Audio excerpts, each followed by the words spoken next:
Bismillahirrahmanirrahim. Assalamualaikum warahmatullahi wabarakatuh.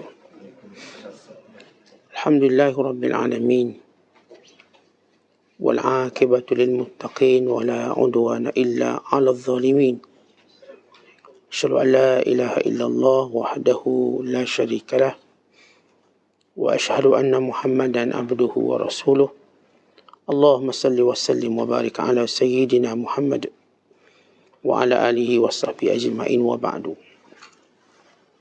Wa qala al-musannifu rahimahullahu ta'ala wa nafa'ana Allahu bihi wa bi'ulumihi fid darain amin. Telah berkata Imamul Allamah Syekh Abdul Qadir Al-Jilani, semoga Allah Ta'ala merahmatinya dan kita mendapat manfaat serta barakah ilmunya. Kukuhkan zahirmu dengan menuntut ilmu. Wahai gulam, apakah engkau tidak pernah mendengar kata-kata ini? Kuatkan diri dengan kefahaman agama.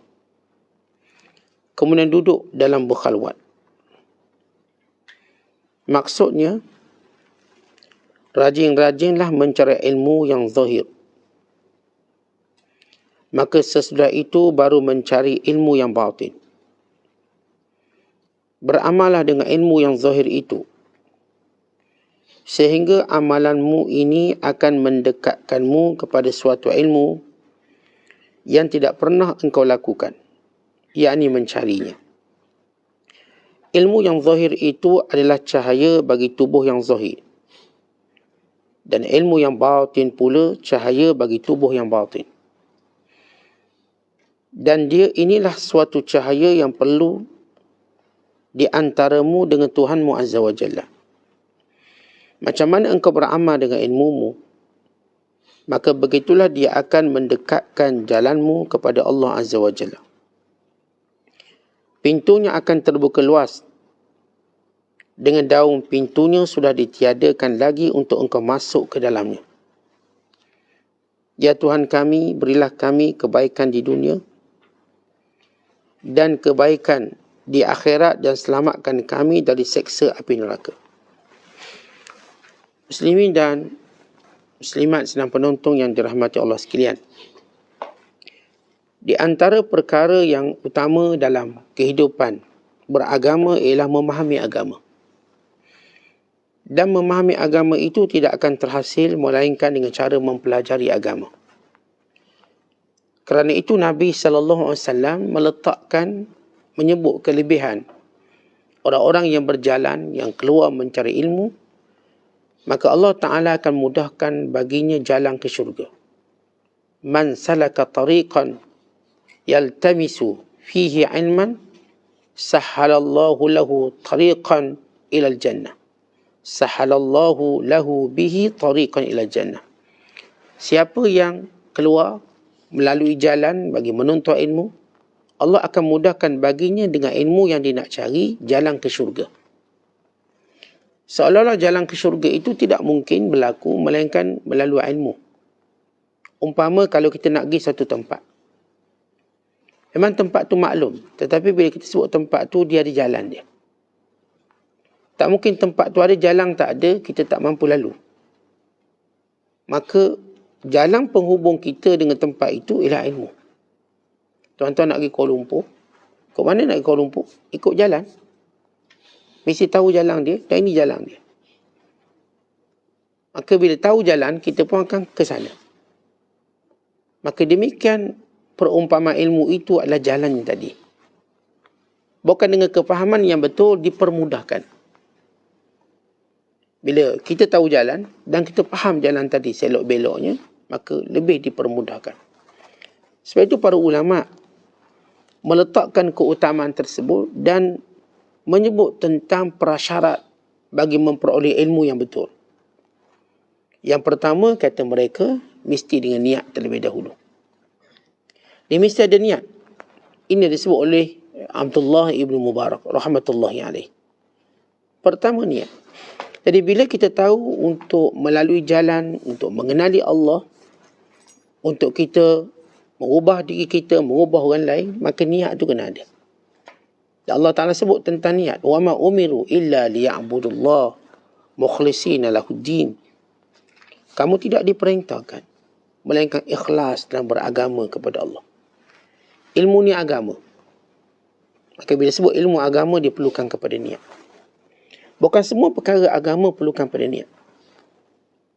Kita kalau sembahyang ada niat, puasa ada niat, haji ada niat, semua ada niat. Kita diajar niat. Tapi bila hal dunia, kita tak diajar dengan niat.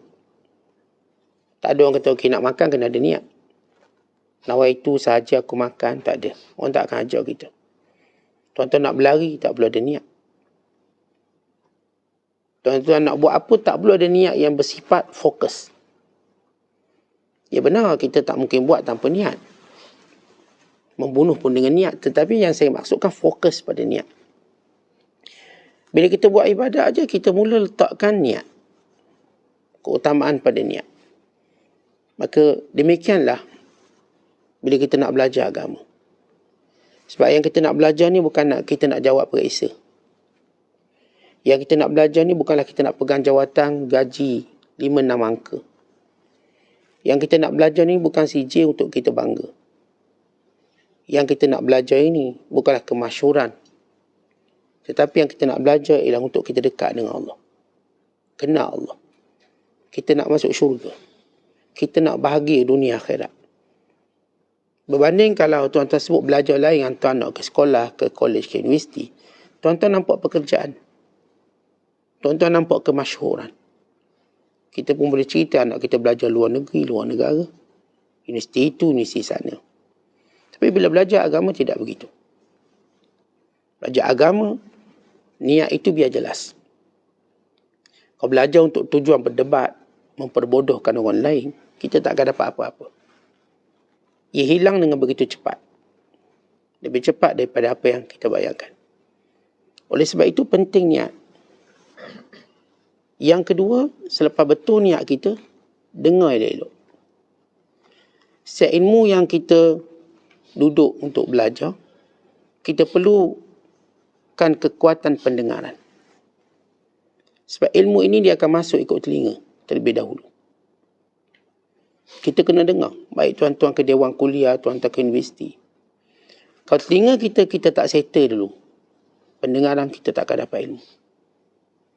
Maka macam mana nak dapat kuat pendengaran? Ialah bermula daripada niat tadi.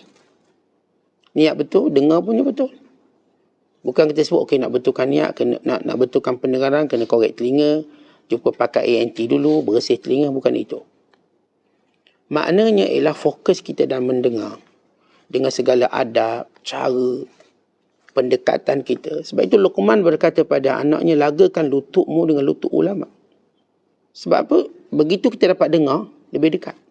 Bukan seolah-olah macam kita dengar dari mulut dan hatinya. Bukan lagi mulut. Kalau tuan-tuan dengar dari jauh, macam dengar dari mulut je. Dia tak ke mana. Tapi bila kita dekat ni, kita dengar mulut daripada mulut dan hatinya. Seolah kita dengar suara mulut dia dan suara hati dia. Ya, bila kita dekat. Bukankah bila kita menyayangi seseorang, kita akan bercakap dekat dengan dia. Tak ada orang sayang orang cakap sebatu jauh. Kita bila tu kita akan cakap makin dekat. Maka kita sampai dekat berbisik. Tapi kita dengar bukan sekadar dengan telinga zahir, kita dengar dengan telinga hati. Maka dia macam penuh. Dia datang dengan package. Begitu istima'. Dan selepas istima', kata ulama, mesti faham. Summa faham. Al-fahmu. Dia kena faham betul-betul. Maknanya kalau dia tak faham, mesti ada husnul soal dia kena tanya. Kalau apa yang dengar tadi tak boleh beri dia faham, maka dia kena tanya. Kan husnul as-soal, tanya yang baik itu akan menyempurnakan kefahaman dia. Kalau tidak, dia akan faham lain, menyeleweng. Tok guru dia cakap lain, dia dah dengar tu, tapi dia faham lain. Maka dia mesti soal. Maka selepas faham, summal hifz, dia mesti jaga. Dia mesti jaga sama ada catatan, hafazan, atau teman. Kawan-kawan tolong ingatkan kita. Dan ini dilakukan oleh para sahabat. Para sahabat macam mana mereka hafal ilmu? Pertama hafazan, otak. Yang kedua tulisan. Yang ketiga kawan-kawan. Sebab itu Umar Al-Khattab radhiyallahu ta'ala anhu tidak membenarkan sahabat keluar dari Madinah. Kerana sebahagian mereka ada ilmu yang tidak diketahui oleh orang lain. Bila Umar Al-Khattab menghadapi permasalahan dan dia tak tahu, dia akan himpunkan sahabat. Lalu dia berkata, siapa yang mendengarnya daripada Nabi SAW? Maka yang ni kata, saya dengar. Dia kata begini. Apakah ada saksi? Ya, saya saksi. Sebab itu kita kena belajar. Tak boleh belajar seorang-seorang untuk guru. Ada kawan-kawan kita. Kemudian kita kata, hari tu ustaz ada cakap. Saya lupa. Saya lupa apa? Maka kawan kita tu ingat, oh dia cakap begini tentang ni. Maka kita pun ingat. Ini 3 cara untuk kita ingat ilmu. Tuan-tuan perlukan hafazan. Normal. Itu benda normal orang buat. Tapi hafazan ni tuan-tuan dalam otak kita. Dia tak tahan lama. Normalinya kalau kita mampu ingat sesuatu cuma dalam tempoh 6 bulan. Ini kajian yang dibuat di mak-mak kimia. Tentang sejauh mana ingatan suatu benda tu orang boleh ingat. Ini kita tentang secara normal. Ya ada kita kata orang ingat sampai mati. Kita tak nafikan kerana faktor trauma. Ada faktor yang lebih kita terlalu minat benda tu. Jadi kita boleh ingat lama. Tapi cara benda-benda yang kita dengar setiap hari ceramah-ceramah. Paling lama kita boleh ingat 6 bulan. Selepas tu dia akan berubah. Dia akan berubah. Artinya daripada 100% ingatan, dia mungkin turun 90. Kita ingat 8 syarat. Akhir jadi 7 je syarat. Akhir 6 syarat. Dia mula turun. Sehingga syarat tadi tak lagi tersusun. Ini masalah ingatan manusia. Sebab tu kita ada tua, kita ada nyanyuk. Kita ada sibuk dan kita boleh lupa. Oleh sebab itu, hafazan ni bagus. Tapi dia tak mampu bertahan lama. Kalau hafazan tu mampu bertahan lama, takkanlah Al-Quran dibukukan. Kenapa Al-Quran dibukukan? Kenapa tak je guna kaedah hafazan selama-lamanya? Tak, kerana hafazan itu kadang-kadang mengkhianati kita. Waktu kita nak ingat, kita tak ingat. Ini yang disebut oleh ulama mengkhianati kita. Ya, salah kita memang ada. Sebab itu apa yang kita hafal, mungkin tak ingat sekadar kita hafal, tapi kena hafal juga. Yang kerja kesimpan-simpan. Dia macam duit lah tuan-tuan. Duit, ada yang kena ada kat tangan kita. Tapi ada yang kena ada kat bank kita. Tuan-tuan tak boleh buat duit banyak dekat tangan. Tak mungkin. Bandingkan situasi tertentu. Hari tertentu nak bayar tanah, nak bayar itu sekaligus kita ambil. Mungkin kita pegang banyak. Tapi normalnya kita pegang sekadar okey lah. Jadi hafazan ni sekadar untuk kita beramal atau menyampaikan. Tapi yang kita simpan banyak. Kalau duit kat mana? Dalam bank. Ilmu catatan. Sebab itu rugi tuan-tuan kita belajar untuk guru kita setahun, 10 tahun. Kita tak catat apa-apa pun. Sebab sebahagian ilmu yang diberikan pada kita ialah ilham daripada Allah. Dia bukan hafazannya datang daripada ilham. Kan niatnya yang baik, kan niat kita yang baik, kerana suasana yang diberkati. Maka dia beri sesuatu yang kalau kita tak catat, ruginya kita. Kita tak catat perkara tersebut. Sebab itu hafazan yang kedua kita ialah catatan. Yang ketiga kawan. Perlunya tuan-tuan kita kena ada kawan-kawan yang sama-sama mengaji dengan kita. Mereka ialah satu bantuan yang cepat untuk kita ingat sesuatu. Atau melengkapkan ingatan kita. Kita ingat 6, dia ingat 1, dia 7. Sebab itu manusia ni suka meniru orang. Kerana sebahagian ilmu tu ada pada orang. Kita zaman-zaman perisai dulu kan. Sama-sama baca. Ada geng-geng yang tak ingat tu, dia pun tengok kanan kiri. Sebab apa nak meniru lah tu? Kenapa dia nak meniru? Sebab yang dia tu dah lupa, dia mungkin ingat kawan dia ingat. Dia lupa kawan dia pun tak ingat. Dah, dia tiru orang yang salah. Tapi kalau dia ada kawan yang baik, dia tak akan dikecewakan. Sebab tu saya katakan bila kita belajar ni tuan-tuan, kita belajar dengan berjemaah.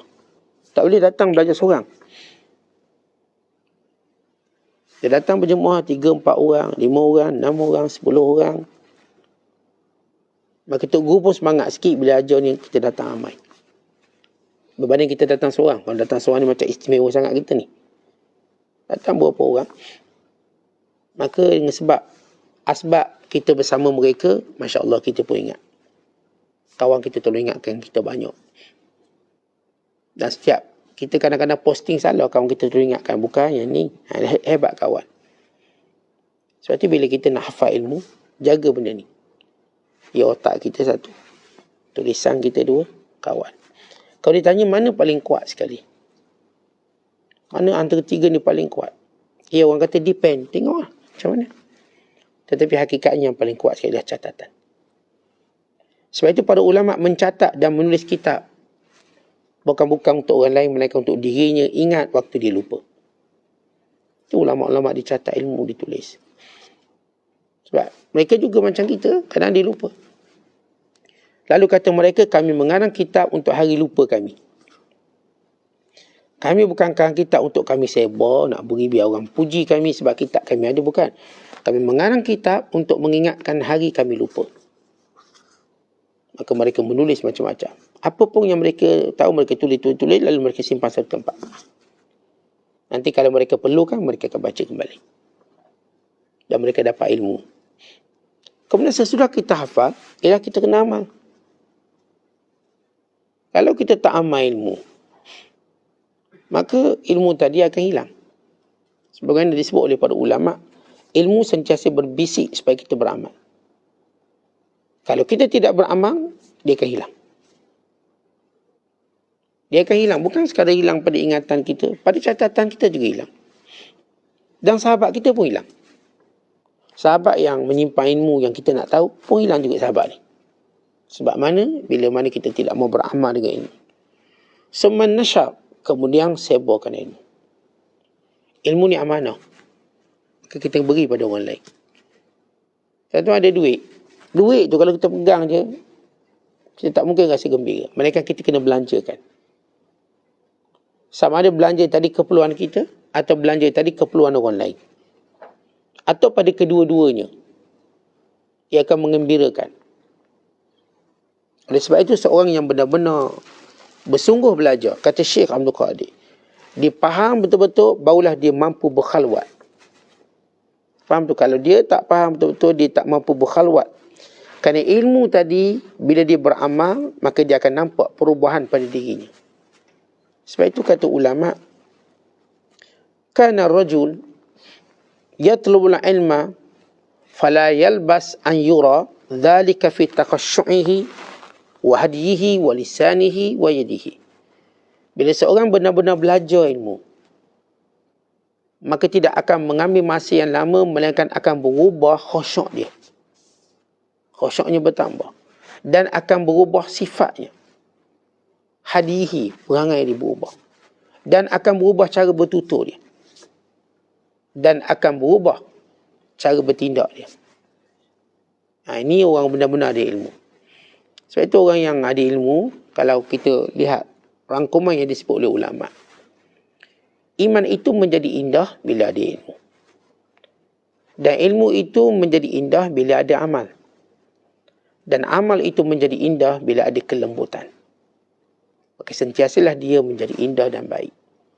Tetapi kita kata kita beriman. Iman kita tak akan cantik kalau tak ada ilmu. Sebab iman ini, dia lebih bercahaya dengan ilmu. Sebab tu orang beriman, orang berilmu. Dia tak jadi orang beriman jahil. Orang beriman jahil jadi gelap.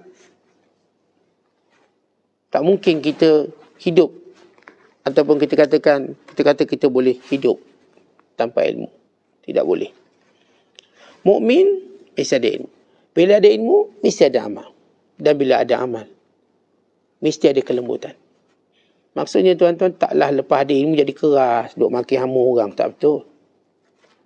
Jadi keras, duk rendah-rendahkan orang. Tak betul. Ilmu ni menambahkan kelembutan. Sebab tuan-tuan, orang tak ada ilmu melihat lembut ni kalah. Lembut ni lemah. Orang tak ada ilmu ni. Sebab tu dia kasar. Sebab tu dia nak marah. Sebab tu nak pukul orang. Tapi bila dia ada ilmu, dia nampak lembut itulah kekuatan. Kelembutan tu kekuatan. Kelembutan boleh buat apa yang kekasaran tak boleh buat. Kelembutan tadi. Tapi bila Khawarij menentang Sayyidina Ali radhiyallahu ta'ala anhu, jumlah mereka besar waktu itu. Lalu kata Abdullah bin Abbas, ya Amirul Mukminin Ali bin Abi Talib, izinkan aku berhujah dengan mereka. Ya, aku berhujah dengan mereka. Maka kata Ali, ya ni orang kerap gini. Kata Abdullah bin Abbas, ya, izinkan. Maka beliau mengizinkan. Dan beliau mula bercakap kepada golongan Khawarij. ilmu dia, dengan segala kepahaman dia, dengan segala akhlak dan kelembutannya, menyebabkan sebahagian besar Khawarij itu berhenti jadi Khawarij. Sehingga daripada puluhan ribu cuma tinggal 4,000 yang keras kepala. Yang lain semua dilembutkan. Jumlah yang dilembutkan oleh Abdullah bin Abbas adalah 20,000 orang. Bayangkan kalau mereka turun perang, habis. Tapi Allah bin Abbas tak apa, saya akan lembutkan mereka. Maka dia berjaya mengisahkan ni. Maka 20,000 berhenti memerangi Sayyidina Ali radhiyallahu ta'ala anhu. Tinggal lagi 4,000 orang yang degil. Sehingga berlaku peperangan Nahrawan. Yang menyaksikan Khawarij ini hancur. Secara kelompok tentera, tapi bukannya ideologi. Maka ideologi itu ada. Sehingga akhir zaman. Dia akan ada. Ideologi mereka membenci orang Islam lebih pada orang kafir. Ini ideologi Khawarij. Antara ideologi mereka. Mereka membenci orang Islam lebih daripada mereka benci pada orang kafir. Mereka menyalahkan orang Islam lebih daripada mereka menyalahkan orang kafir. Kerana itu keinginan mereka membunuh orang Islam lebih tinggi daripada keinginan mereka membunuh orang kafir. Maka kelompok ini bahaya. Fikrah ideologi ini bahaya. Tengok orang Islam berlainan pandangan pendapat, nak bunuhlah dia. Tapi orang kafir seperti aman. Pada mulut dia dan pada tindakan. Ini Khawarij. Yang Nabi SAW pernah menyebut, mereka membaca Al-Quran. Tapi mereka boleh keluar daripada agama selaju panah yang keluar daripada busungnya. Mereka baca Quran cuma melepasi halqum. La yunajizu hanajirahum. Yamrukuna minad din kama yamrukus sahmu minar ramiyah. Mereka keluar dari agama lebih cepat daripada panah yang keluar daripada busungnya. Di riwayat yang lain, mereka membunuh Islam dan membiarkan penyembah berhala. Orang Islam ni bunuh. Dia cenderung nak bunuh orang Islam. Agak-agak salah bunuh. Itu tahu pemikiran ni bahaya. Kita pemikiran kita, orang Islam kita hormat, kita mulia. Berbeza pandangan bukan untuk menghina. Dan bukan untuk membenci. Ya, kita mungkin berbeza pandangan. Kita tengok ada orang berbeza pandangan. Nak angkat bendera putih ke tak nak angkat bendera putih. Tapi mereka bersepakat menolong orang susah. Yang kata jangan angkat bendera putih. Mereka juga menolong orang, bantu orang. Kerana mereka melihat sudut lain. Yang kata, biarlah dia angkat bendera putih, dia susah. Mereka ini juga nak bantu orang. Tapi bila orang tak faham benda ni, akhir gaduh. Berbalak. Padahal dua-dua ni bagus. Tak ada masalah. Yang kata jangan angkat bendera putih sebab dia nak tolong direct. Janganlah sampai awak malukan diri awak. Saya akan tolong awak. Awak just telefon saya je. Awak just datang ke masjid. Nampak saya. Dan sebagainya. Yang kata angkat bendera putih pula sebab yalah. Kadang-kadang malu nak cakap. Jadi angkat bendera putih lah. Mudah-mudahan ada yang prihatin. Kalau kita orang Islam yang hati lapang, kita nampak dua-dua pendapat ni tak ada masalah pun. Tapi kalau jenis kaki nak berbalah, akhirnya nak bergasak. Bergasak sebab bendera putih. Akhirnya buat satu forum, bendera putih boleh ke tak gaduh. Benda tu kita faham mudah je.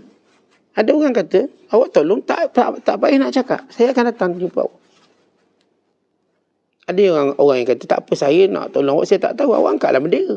Maka saya tahu. Maka tuan-tuan, dua-dua benda ni kita tengok. Kita bersepakat untuk tolong siapa pun yang susah. Kalau hari ini dengan suasana pandemik ada orang mengaku susah, insya-Allah saya yakin orang Malaysia, rakyat Malaysia, orang Islam khususnya, akan mula-mula mencari kelebihan. Tak lagi kelebihan bulan Zulhijjah. Maka kita mesti. Tapi orang yang tak faham menganalisis perbalahan. Dia macam terlalu orang kata apa ni, ditinggi temperature dia, kemarahan dia. Kalau kita tengok, kita jujurlah. Yang kita sama-sama orang Islam duk bergasak, bergaduh ni benda kecil-kecil belaka. Benda kecil banyak berbanding benda besar. Kadang-kadang kita suami isteri pun sama. Yang bergaduh tu bukan benda besar, pun kecil. Kita perlu cari noktah ataupun titik penyatuan kita kat mana. Kita kena cari pintu keluar kat mana. Bila jumpa pintu keluar, semuanya lapang. Maka inilah hebatnya ilmu. Dia mengundang kelembutan. Orang kalau dia ilmu, dia jadi keras, dia kena cek balik ilmu dia tu. Kat mana masalah ilmu dia, sampai dia lepas 2-3 tahun mengaji ni nak berbalah dengan semua orang. Duk debat semua orang. Saya nak debat semua orang. Sedangkan Rasulullah menyatakan, ana za'imun bi baitin fi rabadil jannah liman taraka al-mira wa in kana muhiqqan. Aku penjamin kepada mana-mana orang Islam dengan istana di syurga yang sanggup meninggalkan perbalahan walaupun dia betul. Ini orang yang cuba untuk mengapi-apikan perselisihan. Oh, ini membahayakan. Ini kita katakan tabiat ilmu. Tabiat ilmu melahirkan orang-orang yang mampu menjadikan kelembutan itu kekuatan. Yang saya kata kebanyakan orang melihat lembut ni lemah. Nampak lembut ni macam ngalah. Tak, kita boleh menang dengan kelembutan. Seorang suami boleh menang dengan isterinya dengan kelembutan dia. Tak perlu dia bagi tomoy dulu ke, karate kick dulu ke, untuk tundukkan isteri. Ia tidak akan berjaya. Seorang isteri juga begitu. Tak perlu nak maki hamung suami, habis satu zoo dia bagi ke suami dia. Dia gunakan kelembutan dan dia dapat menyawang suami dia. Seorang ayah tak perlulah ambil rotang sebesar betih lengang sebab anak biar dengar cakap. Dia mampu gunakan kelembutan untuk menawan hati anak dia. Tapi tuan-tuan, kita tak belajar macam mana kelembutan itu kekuatan. Kita tak belajar yang tu. Kita cuma belajar bahawa kasar itu kuat. Nabi dipuji oleh Allah dengan firman-Nya, "Fabima rahmatin minallahi linta lahum, walau kunta faddan ghalizal qalbi lanfaddu min hawlik." Wahai Muhammad, dengan kelembutan yang Allah berikan pada kamu, maka mereka datang kepada kamu. Kalau kamu keras, wahai Muhammad, mereka bertempiran lari. Dakwah baginda sallallahu alaihi wasallam berjaya kerana kelembutannya. Tapi kelembutan bukan yang kosong, yang ada dengan ilmu. Dia bukan lembut kosong, lembut yang ada ilmu. Lembut kosong nanti bahaya dikompromi semua benda. Tak apalah, tak payah semayang pun tak apa. Lembut sangat tu. Tak payah puasa. Siang awak lapar, itu bukan lembut. Itu dah peringkat kebodohan yang jelas. Tuan-tuan, lembut berprinsip, lembut tegas. Lembut yang menjadikan seorang faham. Inilah prinsip dia. Ini kekuatan ilmu. Kemudian kata Syekh Abdul Qadir, bila seorang tadi ilmu tadi menzahirkan segala cahayanya, nampak cahaya dia, menjadi cahaya pada tubuh zahir dia, maka dia memerlukan ilmu batin. Apa dia sebut ilmu zahir, ilmu batin? Ilmu zahir kita maklumlah, pada buku, pada mulut guru-guru kita. Maka itu ilmu zahir. Ia memang cahaya. Daripada kegelapan kita pada suatu permasalahan pada cahaya. Maka tubuh badan kita bergerak mengikut disiplin ilmu tadi. Tuan-tuan, kita ni kan ada anggota luar, ada anggota dalam. Tuan-tuan duk jogging, tuan-tuan nak pastikan ni luar ni. Letak alat solek itu dan ini. Baik, untuk jaga dalam macam mana pula? Macam mana kita nak jaga kolesterol kita? Macam mana kita nak jaga darah kita? Macam mana kita nak jaga benda-benda dalam? Maka pertama kita jumpa pakar dia lah. Buat, kita katakan medical treatment, kita buat cek badan kita. Okey, doktor kata kita kena ambil darah ni sebab ini benda dalam. Benda luar kita nampak lah luka ke cedera. Ni ambil darah dulu, cek darah. Cek darah, daripada darah kita pun dapat baca. Ini penyakit-penyakit dalaman awak. Penyakit dalam awak, sebahagiannya mungkin kena makan ubat. Sebahagiannya mungkin kena banyak rehat. Tak payah makan ubat, rehat je. Awak punya jantung ni laju sangat, berat ni. Sebab kerja banyak kot. Jadi awak kena rehat sikit. Stres, kena tidur. Tak apalah tidur dalam kuliah pun tak apa. Tapi awak kena tidur sikit. Oh, kata doktor ni. Ya, sebahagian penyelesaian itu tidur. Tak semua penyelesaian itu makan ubat. Tuan-tuan jangan ingat, pergi hospital je kena makan ubat. Pergi hospital je kena cocok. Ini pemikiran orang yang tak kena hospital. Kadang-kadang pergi hospital, obat pun dia tak bagi, injection pun tak bagi. Dia cuma bagi nasihat je. Okay, dia kata, cik kena rehat je. Cik jangan fikir banyak-banyak. Jangan kerja banyak-banyak, rehat. Balik rumah, tidur cukup. Tak payah ambil ubat tu, tak perlu, tidur. Sebab cik ni kurang tidur. Cik tidur 8 jam. Kalau cik tak tidur kat rumah, kita warded kan tidur kat hospital. Tapi ni, kadang-kadang tuan-tuan kita masuk hospital untuk tidur je. Doktor nak suruh kita tidur je. Kita kat rumah ni banyak kerja, fikir kerja, itu, ini, tak apa. Masuk ward, tidur. Berapa hari? 3 hari awak kena tidur. Bagi obat tidur terus. Tentu sebahagian penyelesaian batin kita tu rehat. Tapi bila kita sebut ilmu batin, Bukan orang silap faham ilmu batin tu. Tanpa pergerakan, musuh jatuh. Dan bukan juga orang sufi sesat faham ilmu batin dengan tanggalkan zahir semayang tak, puasa tak. Sebab kita dah ada ilmu batin. Bukan. Ia suatu, kita kata insijam, suatu keserasian atau suatu penyatuan kedua-dua ilmu ini. Umpama penyatuan roh dan jasad. Tak mungkin tuan-tuan kata kita cuma perlukan jasad, roh tak ada. Atau perlukan roh, tak perlu jasad. Ia mesti dua-dua. Maka itu yang disebut sebagai ilmu batinnya.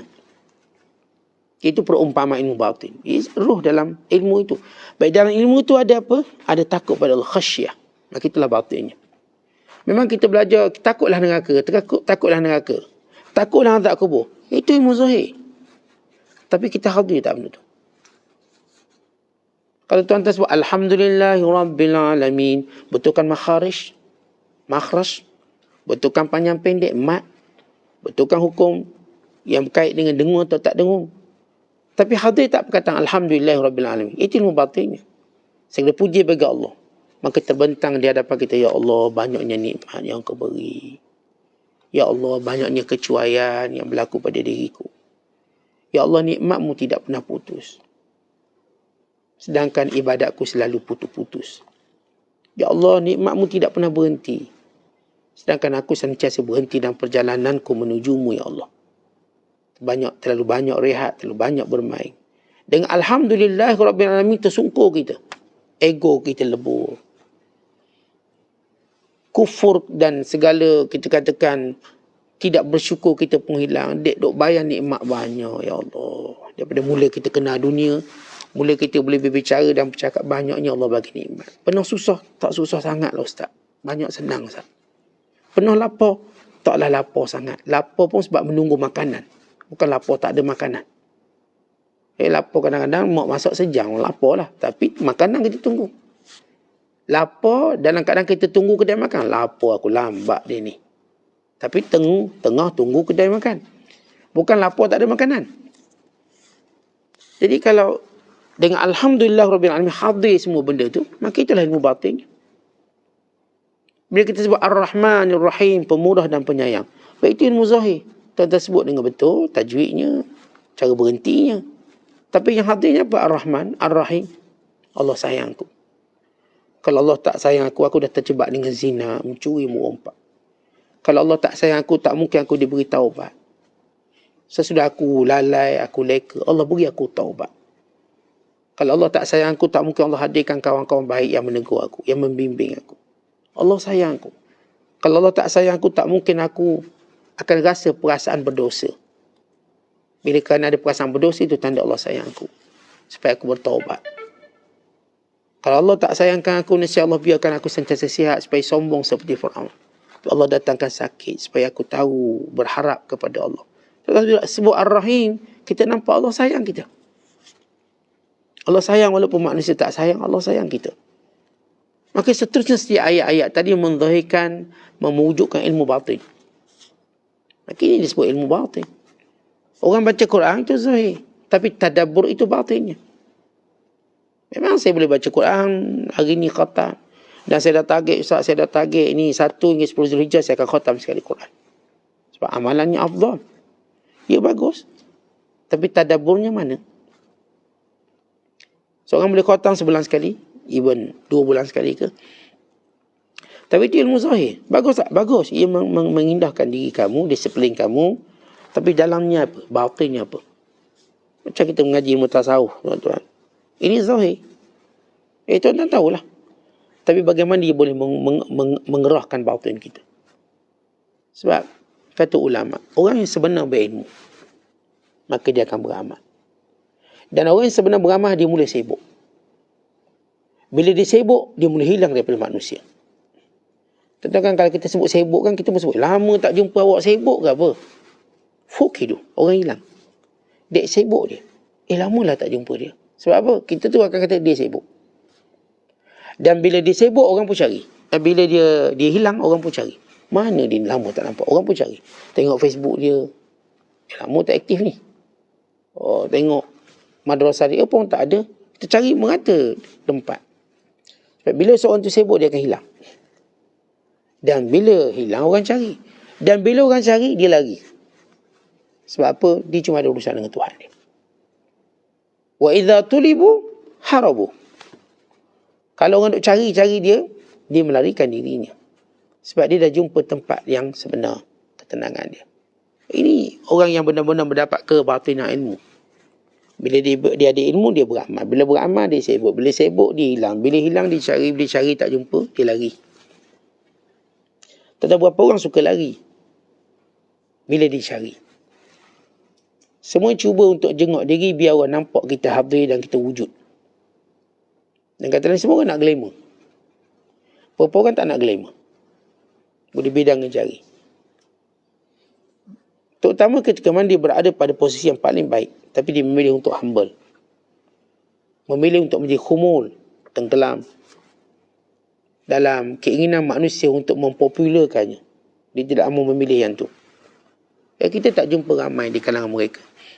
Tapi bukanlah kita tohmat atau menuduh orang yang glamour tu tak betul. Tak, kita tak kata begitu. Maksudnya secara muhasabah kita.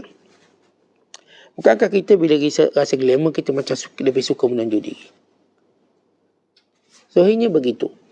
Tapi bukanlah satu tohmat, tapi suatu muhasabah. Kemudian kata Syekh Abdul Qadir, lepas kamu dah dapat cahaya ilmu zahir, maka kamu dapat cahaya pula ilmu batin. Benda inilah yang akan mendekatkan kamu dengan Allah Subhanahu Wa Taala. Mendekatkan jalan kamu kepada Allah. Ketika itu kamu akan mendatangi Allah tanpa daun pintu.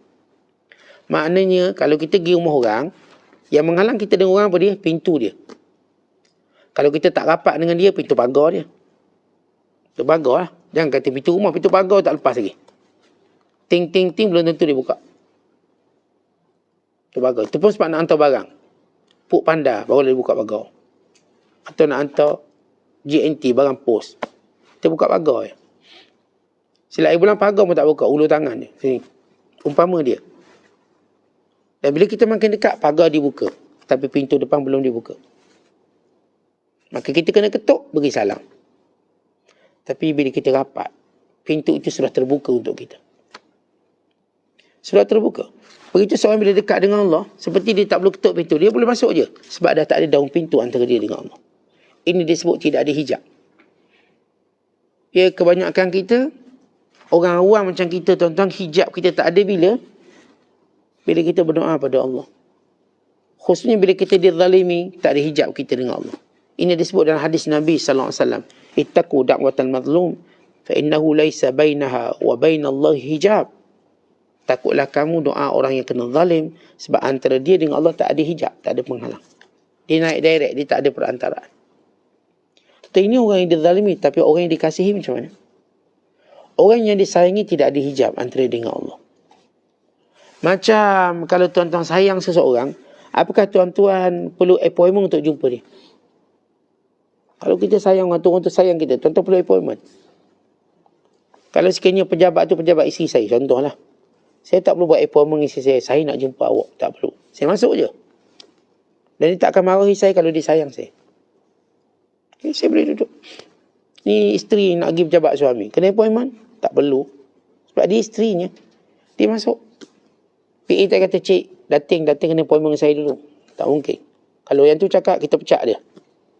Bang, abang pecat luar tu, dia suruh saya appointment dengan abang. Tak apa, nanti abang pecat. Seolahnya begitu. Terus masuk dan duduk. Dan kita boleh duduk kursi dia tu. Perumpamaan. Ini analogi mudah. Walaupun taklah macam tu, saya maksudkan kita dengan Allah. Tapi begitulah akses dia, sedut mudah. Maka orang yang bila mana cahaya ilmu zahirnya bergabung dengan cahaya ilmu batinnya, bacaan Qurannya dengan tadabburnya bergabung semua, sembahyangnya dengan khusyuknya bergabung semua, puasanya dengan takwanya dan seluruhnya, maka ketika itu kita akan lihat dia dengan Allah, pintu tidak berdaun. Maksudnya tak ada pintu. Ketika itulah tuan-tuan, dia akan tenang dengan Allah, dia akan kuat dengan Allah, dia akan lapang dengan Allah, dia gembira dengan Allah. Macam kita sekarang, tuan-tuan gembira dengan makhluk. Saya pun gembira dengan makhluk. Kita mungkin takut dengan makhluk. Secara zahir kita berharap pada makhluk, gembira dengan makhluk. Tak ada makhluk, kita pun demam. Ini balik kampung demam. Kerana kita bukan makhluk. Tapi ada orang yang menyayangi Allah, dek cahaya ilmu zahir dan batinnya. Gembira dia dengan Allah, tenang dia dengan Allah, kuat dia dengan Allah, bergantungan dia dengan Allah, takut dia dengan Allah. Takat bunyi-bunyi atau bumbung tak ada apa. Kita takut dengan Allah tu zahir, tapi bunyi atau bumbung dah tarik selimut balik. Bunyi pintu terbuka, terus berpeluh, tak payah jogging. Dia punya takut dia. Kenapa kita masih kuat dengan makhluk? Tapi kalau kita dah kuat dengan Allah, maka tidak ada makhluk yang boleh sibukkan kita atau takutkan kita. Sebab tidak ada makhluk yang boleh kayakan kita. Kita dikayakan oleh Allah. Tak ada makhluk yang boleh kayakan kita dan tak ada makhluk yang boleh miskinkan kita. Sebab kita nampak segala dengan Allah. Sebab itu penting kita ada ilmu yang sebenar. Ilmu yang sebenar yang disebut oleh ulama. Himmatul ulama ar-ri'ayah. Wa himmatus sufaha ar-riwayah. Tujuan utama para ulama pada ilmunya ialah memelaksanakannya, beramal dengannya. Tapi bagi orang yang bodoh, cuma menghafalnya. Dia cuma hafal, dia cuma nak tunjuk CJ dia, itu sahaja yang didapat. Maka akhirnya ilmu tadi tidak ada adab. Ilmu ni tuan-tuan, kalau dia benar bercahaya, maka dia punya adab. Itu yang kita sebut kelembutan. Bila ilmu tu tak ada adab, kata ulama, ilmun bila adabin kanarin bila hatabin, wa adabun bila ilmin kajismin bila ruhin. Ilmu tanpa adab macam api tanpa kayu api. Boleh hidup tak? Api tu, kayu api tak ada. Bisa. Tapi kalau adab je ada, ilmu tak ada, maka dia macam jasad tak ada ruh. Tak boleh juga. Saya dah sebut tadi, ilmu sebenar dia akan menghasilkan adab. Kalau hari ni kita lihat diri kita, ada ilmu tapi kurang beradab, berarti sebenarnya ilmu kita tak bermanfaat. Ilmu sebenar menghasilkan adab. Sebab itu kata Abdullah bin Mubarak, kami belajar adab 30 tahun. Dan kami belajar ilmu 20 tahun. Dan orang-orang dahulu daripada kami memang belajar adab sebelum belajar ilmu. Sebab itu tuan-tuan mereka tu hormat tok guru mereka sampai mati. Walau cuma dapat satu ilmu sebab adab mereka tinggi. Kita kadang dapat ilmu puluhan tahun, duk belawang untuk guru kita tak habis-habis lagi. Sebab apa? Adab kita tidak ada. Orang yang ada adab satu ilmu je. Ini disebut oleh mereka. Man 'allamani harfan sirtu lahu abdan. Siapa yang ajar aku satu je ilmu, aku jadi hamba pada dia. Ini dengan satu ilmu dia boleh jadi hamba. Kenapa? Adab dia tinggi. Kita tuan-tuan jumpa cikgu sekolah rendah, walaupun ilmu tu kita tak guna dah, kita hormat dia. Sebab apa? Kita ada adab. Kita sayang cikgu kita. Walaupun dia ngajar masa tadika dulu, dia ajar kita cara beratur je. Beratur tangan ke bahu. Itu je cikgu tu. Okay, tangan ke bahu, jatuh, tangan ke bahu. Kita ingat. Tapi dia ajar kita disiplin. Maka kita hormat dia sampai bila-bila. Kalau dia datang sebagai pelanggan, kita tak akan layan dia sebagai pelanggan. Kita layan dia sebagai guru. Ni kalau cikgu-cikgu saya tadika ke kat mana. Kalau saya ni peniaga, dia datang pada saya tak akan layan dia sebagai pelanggan. Saya akan layan dia sebagai guru. Sebab sekali seorang tu pernah jadi guru kita, dia guru selama-lamanya. Kita tak akan layan dia macam orang lain. Dia adalah guru. Di situlah adab kita yang hebat. Adab yang tinggi. Sebab itu hari ni bila kita katakan ilmu kita bagus, anak-anak kita ilmu bagus masuk universiti straight A, tapi dia tak ada adab. Sebahagian mereka. Dia tak pernah dipandang guru yang pernah ajar dia tak. Bahkan dia pun bangga, dia yang cerdik, dia kata dia. Bukan cikgu dia. Dia cerdik. Maknya pun kata begitu. Memang anak saya cerdik. Bukan cikgu dia. Bukan. Tak dengar-dengar. Anak saya. Maka dia telah mematikan adab. Yang sebenarnya dia juga akan nanti gagal untuk memberikan ilmu tadi pada orang lain. Sebab hanya orang beradab boleh beri ilmu pada orang lain. Kalau orang tak beradab, dia tak akan boleh beri ilmu pada orang lain. Akhirnya ilmunya mati. Sebab itu ini kesempurnaan. Ini para ulama, ini para atqiya, bagaimana mereka berurusan dengan ilmu. Bermula peraturan yang saya sebutkan tadi, bagaimana mereka gabungkan zahir dan batinnya, dan bagaimana kesempurnaan ilmu tadi dengan adab. Maka oleh sebab itu tuan-tuan, lihat ilmu kita, bagaimana ia berkesan dalam pelakuan, dalam tutur kata kita atau tidak, dan muhasabah. Mohonlah ampun pada ilmu kita yang tidak beri manfaat pada kita. Wallahu a'lam bissawab. Assalamualaikum warahmatullahi wabarakatuh.